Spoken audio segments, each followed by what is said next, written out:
Ever wonder what the secret is behind the incredible power pack into your graphics card?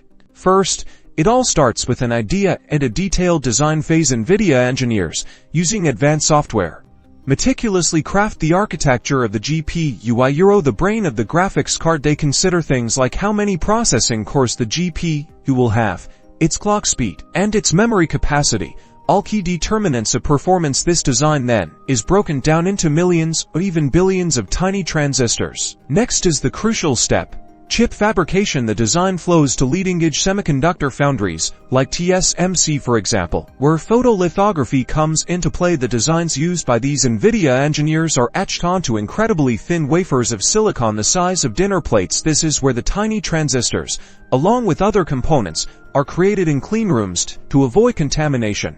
After fabrication comes assembly. The silicon die, the heart of the GPU, is now carefully packaged and then soldered onto a circuit board, a complex piece of electronics. Its own right, memory chips, power regulators, and other components are carefully added, and a powerful cooling system, like a heat sink and fans, is attached to keep the card from overheating. Finally, the rigorous testing phase. Each assembled graphics card undergoes a series of demanding tests, from benchmarking to stress tests, to ensure it meets Nvidia's high performance and reliability standards. That means running the card at full tilt to make sure it withstands extreme temperatures and continues to function flawlessly. Only then is a graphics card ready to go to you.